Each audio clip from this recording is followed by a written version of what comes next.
So welcome to the rotation topic. In this topic we'll start to work with the final type of vector multiplication, which is the cross product. So just as a refresher, or as a summary, we have three main types of vector multiplication. We can multiply a scalar with a vector, and that gives us a vector, and we call that scalar multiplication. We can multiply two vectors together using the dot product, and that gives us a scalar. And the final one, which we'll look at in this video, is when we can multiply two vectors together and we get a vector, and that's our cross product. So if you remember, when we use the dot product, we're multiplying the same dimensions together. So when we have two vectors, a and b, each with x, y, and z components, then the dot product of those two vectors is shown by the red boxes in the image. And when we look at the cross product, we're multiplying all the components that are not the same dimension. So those components of the cross product are shown by the green boxes in the diagram. So to look at the cross product, we'll start again with our three-dimensional vectors, a and b. And once again, as with all of our vector addition, subtraction, and multiplication, we work with each dimension or each component individually. Except in this case, which is something we've not done before, we will be multiplying our different dimensions together. So if we take our two vectors, a and b, and we split them up into their I, j, and k components. We'll start with our I component, so with our x component.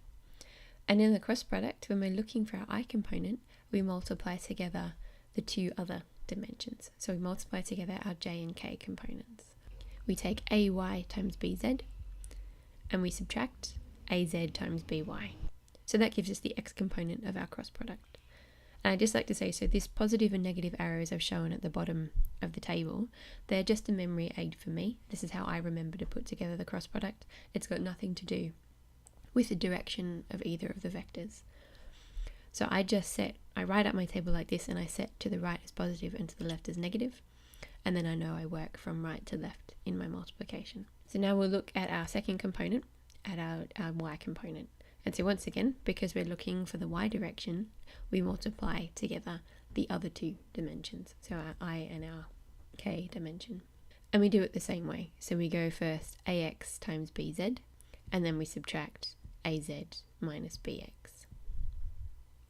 And that gives us our j component, or our y component. And for our final component, for the z component, we do the same thing. So because we're looking at the z component, we multiply together our x and y components.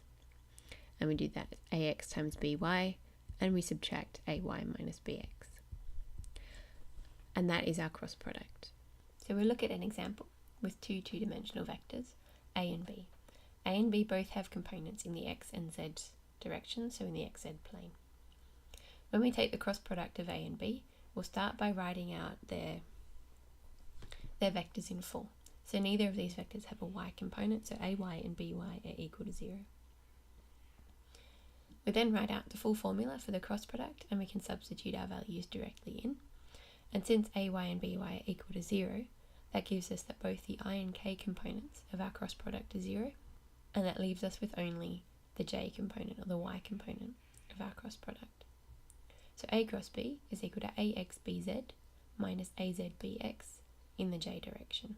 So we can see that the direction of the cross product, by its definition, is orthogonal or at right angles to the plane of the two vectors that we're multiplying.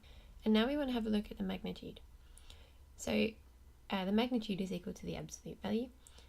So that is ax bz minus az bx. And that is the area of the parallelogram with side lengths of a and b. We also know that the area of a parallelogram can be written as AB sine theta, where theta is the angle between our two vectors. So to simply find the magnitude of our cross product, we can also just use the formula AB sine theta. The cross product behaves a little differently compared to what we're used to when it comes to a number of properties.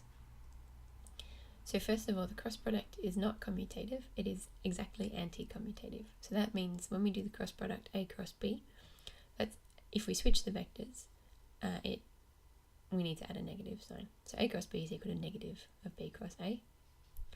It is still distributive, but only over addition. So a cross b plus c is still the same as what we would do for a normal scalar, and it's equal to a cross b plus a cross c.